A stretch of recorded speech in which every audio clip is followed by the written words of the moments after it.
Hi guys, hello again. Now, what I was talking about today is, of course, at weekend I want to get out on the bank if I can, fingers crossed. Weather permitting, other things permitting as well, work. So, went to the local tackle shop just a couple of days ago, Angler's Cabin in Holsworthy, for anyone who wants to get some stuff together. Thought I'd run you by just a few things that I've picked up, basically just bits and bobs that I've bought to cover a range of situations for the weekend, because I've got most stuff that I need, because I don't know where I'm going to go yet. I don't know if I've got basically go for carp, bream, tench, crucians. I don't know where I'm going to go yet. I'll think about it today and maybe ring a few places for booking. So went into the tackle shop, and the first thing I picked up was some pellet, because I needed some feeder pellet and stuff because I've got none left. And the one that he sells there that I've been really impressed with, I've used it a few times now, is this, the Adrenaline Mix and Go pellet. Now, comes in a tub, like so. Use as much as you want when you're fishing a session, but you can use the whole box. And if you do use the whole box, it gives you instructions on how to make it as a method. And of course, pellet method, mint for carp. It really is. It is perfect for fishing for match size carp, even up to big carp as well. So in the box you get, of course, loads and loads of your pellets, but you get a few different sized hook baits. Now some of them are like a dumbbell, some of them are like a mini boilie size, all different colours. They're all rather soft, but I don't want to try hooking them. I'd put them on a band. But for the method feeder, they are semi-buoyant. I wouldn't say they're perfectly buoyant, but they're semi-buoyant. They do pop up. So you've got your hook bait.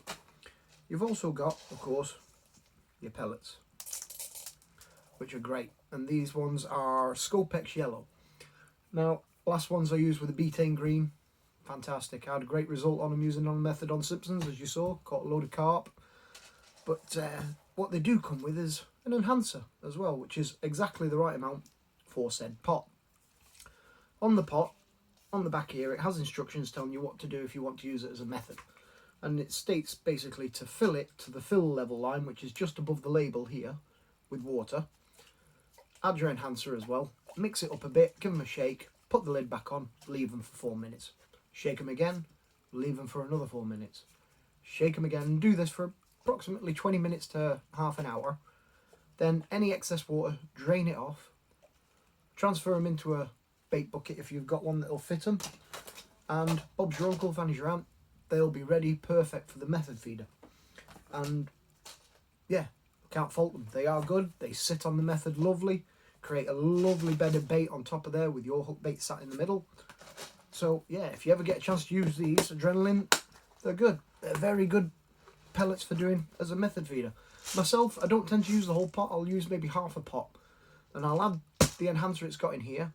And then on the hook baits, what I tend to do is soak them. And I soak them into maybe a Scopex flavouring or a syrup of some sort that I might have made up with some of honeys and things like that. Or make your own up again. Curry powder, sugar, icing sugar, anything you want, spicy, chili. Do whatever you want with them. Flavour them up. Make them stand out so that fish has no choice but to look at it, go, what the heck's that? Take it. So pick them up. They're good. The other thing, of course, the obligatory braided hook lengths, if you will, with a hair rig on. That's just in case I go for the bigger carp. Maybe, maybe not, but it's always good to have some. The tin of hemp. Do not leave home without hemp this time of year, especially if you're going for tench, crucians and carp, because they love the stuff. Hemp is versatile. Put it in with your method if you want. Put it in your ground bait. Cup it in separately. Loose feed it. Whatever you want with it. If you can get hold of tares and you want to go for roach, fish over the top of it with that. But corn mixed in with hemp, fantastic. So if you're going to use a method feeder, maybe a bit of buoyant corn on there, or some of the yellow mixers, some hemp over it as well. Brilliant. Hemp, hemp, hemp. Love it for the summer. Fantastic bait. The method feeder itself. Now, I've been using Drennan method feeders for the last few years, really. And they are good. Don't get me wrong, they're great. But the moulds that you put the method feeder into to get your bait onto it and stick down can be a bit finicky, especially when they get wet and damp and that. You can find that the bait might stick in them, so you don't get a perfect mould on them. So I've been looking for, some of them are like have a release mechanism built into the mould that you press down and it pops your bait out solid. Now I know Preston do them, I know Map do them, but I didn't know MIDI did them. And in fairness to the tackle shop, he had the MIDI one. And if you look at it, in the MIDI pack, you can buy these separate, so don't worry about it. You get your method feeder with your quick change bead, and that is your mould. So in there, you will put first your hook bait, then your soft hooker pellets or your ground bait or whatever you're going to use, your method mix.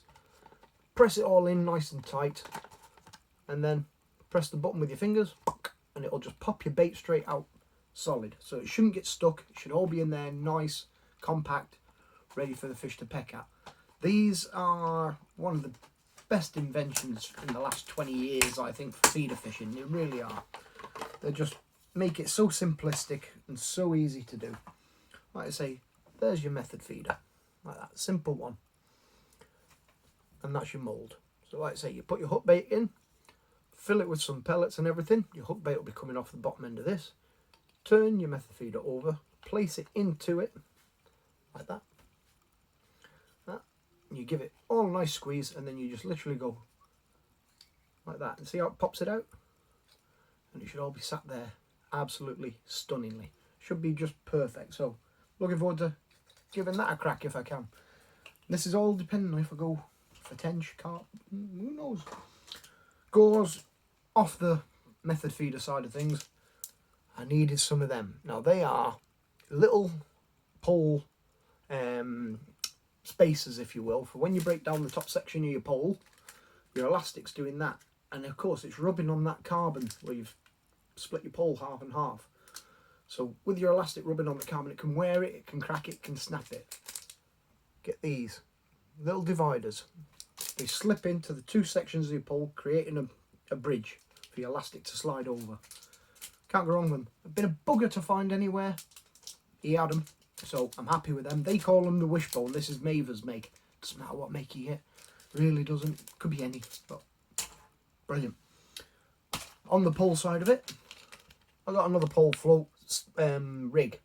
Now, I don't mind buying them as a made up rig because I like to test them out and see what they set them at first, because they always tell you what weight they are, what kind of lines on them, and what hook length is on it. And the first thing I will do is rig that up, put it to the depth I want to fish at, and I will see how that float sits. And if they have it dotted down perfect, I'll make a note of everything they've got on there. This one says it's got 4 16s. Now that doesn't sound like a lot of weight, but it's enough to sink the float down to the bristle, fine. If I've got to add to it, even better. But it gives you all the information. It gives you a little bit of info there on the top. But on the side of the winder, if you can see it, there it is there. Gives you all the info, and on this one it says it is 4 16s, main line of 0.20 with a bottom line of 0.18. This is the diameter of the line, not the weight. The hook is a size 14, and it also tells you the elastic it's rated for, and the elastic it's rated for on here is a 10 to 12. Perfect, I've got that. So it can go on a bit lighter elastics, but you never really want to use line that can take a stronger tension than your elastic, because if you hook something big or it gets snagged up or anything, your elastic's going to go, not your line. You don't want that, because elastic is more expensive than rigging up a bit of line. It's harder and can damage your pole if that goes. So always try and sort your line out to the lesser side of what your elastic rating is if you can. That's the key rule for pole fishing, if you will. On top of that, standard things, pack of size 14 hooks. You don't really need to know about them, they're just 14 rod hooks. I said use a band when you're fishing with these method feeders. That's a hook rig length with a band, alright? These bands are tied onto like a hair rig. Perfect, they will take pellets anything from literally a 2mm all the way up to an 8mm, maybe even a 10mm pellet on there, so you can really expand them. You buy a little, well, they're called a bandom, if you will. It's an elastic band mechanism, if you will, like a spring, and it's got 4 prongs or 3 prongs, so it forms like a closed-in beak. And you put that into the band, push it, and it opens up. And you put your pellet while it's in there, like that, and then just seal it off and your pellet will stay in the band. I'll show you this by the lakeside when I get out to show you how you work them and everything, but they're great. Now these are 8 pound line these are tied to, because when you're on the method feeder, when you get a carp on the take, the first thing that happens when they pick up that bait is they bolt. They do run, you know, and when they run and you lift into them, that initial impact can be quite a heavy pull. So you don't want to fish too light a line. If you're going to use say a 15 gram or a 20 gram method feeder loaded with bait, and you're fishing for carp that are 4 or 5 pound, when he picks that up and runs and you strike into him, you're going to be talking of a take pull there that's going to create tension of about 15 to 10 pound. So of course, if you've got a 5 pound hook length on because you think, oh, the carp in here are only 4 or 5 pound, and he takes it and you go with your rod, you're going to lose a lot of hook length. You really are. It's a thing you've got to work and bridge the gap on. I tend to use 8 pound hook lengths for fish around the 3 pound, 4 pound mark. Now, sometimes they will land bigger, of course. You know, it all depends on the take and how well it goes and things like that. But if I'm going for bigger carp, I'll either fish straight through with the main line rather than using a double rig, or I'll up my line, you know, or I'll up my tackle. I might go on the actual carp rod, you know, with a hair rig with braid. Something that's got that added strength, you know, works better. It does work better. So, yeah, I wouldn't recommend going anything lighter than 8 pound on a hook length if you're going to fish a water that's predominantly, you know, 3 to 6 pound carp sort of thing. And on top of that, again, a couple of leads, number ones. I needed number ones, keep running out of them. Number fours, need number fours. I run out of them all the time as well, because a lot of my float fishing that I do when I'm on the waggler, I use my number ones and my number fours to dot down my line until I get to the bottom bit. Of course, what goes under your float or around your float to lock it in place, and that could be anything. But if you're using like a 2BB float, 1BB float, even a 2AA float, I use a lot of number ones and number fours. They are my go-to weights. And then of course it comes down to 6s, 8s, 9s, 10s, whatever. Poles, a lot lighter, different kettle of fish altogether when I'm using pole rigs. I don't tend to put weights on that are over a number 4 unless I'm fishing deep water and I want to get down. So yeah, that was just a little trip to a local tackle shop just to pick up the bits and bobs that I need for the weekend. Like I say, wherever I go, I'm kitted out. I can go for my feeder fishing and method feeder for the carp. I can go on my pole if I want to go for the crusions and roach and tench. I've got my baits and things for rigging up whatever way I want, and I've got a few little carp bits here and there to top up if I want to go after the bigger carp. So there you go, just a little quick show and tell of what I picked up in the tackle shop this weekend. Hopefully see you on the bank at week. Hey, toodaloos and tight lines.